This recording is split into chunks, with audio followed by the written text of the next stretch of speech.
I'm using a piece of the packing foam as a work table here while I do this. I've got assembly lube in on this side, and we're going to go ahead and install the Circlip.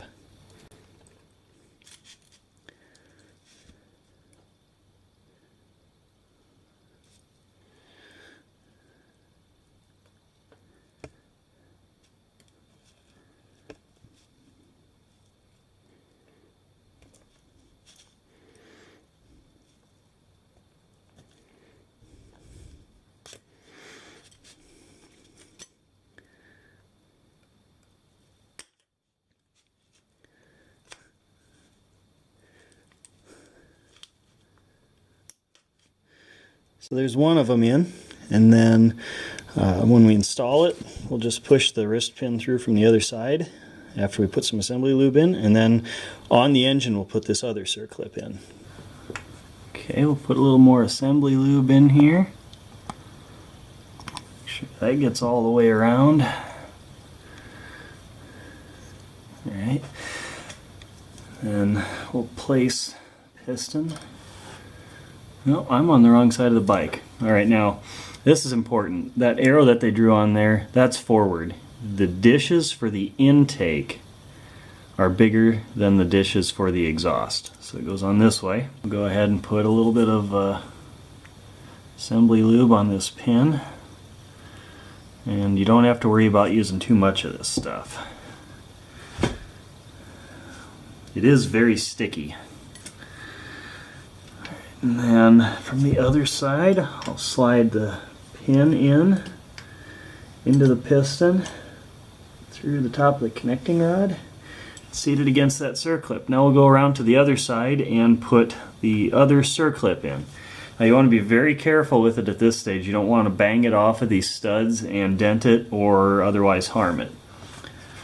Another thing you're going to want to do at this point is pack some rags around the opening of the crankcase, because if that Circlip goes shooting out, which it almost certainly will, you really don't want to have to go diving into the crankcase for it. Just hope it lands somewhere that you can easily grab it with an extendable magnet.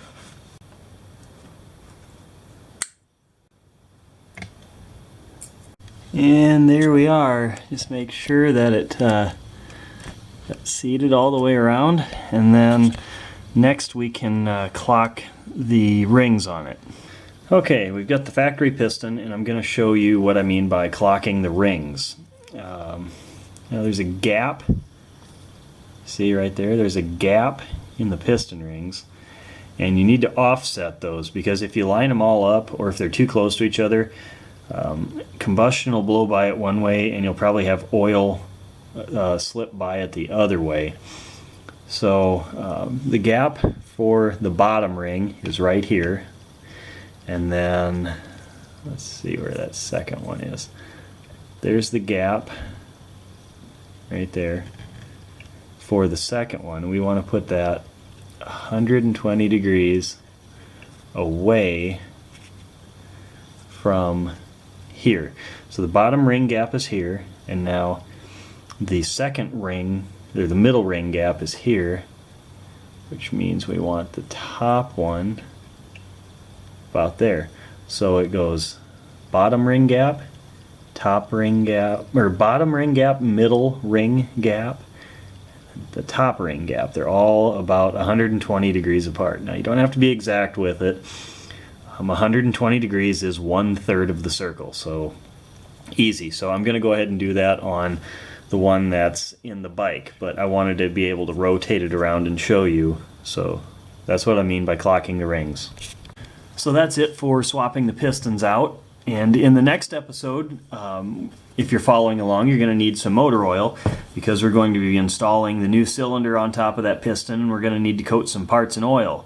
So make sure you're subscribed and catch that video as soon as it comes out. Thanks for watching.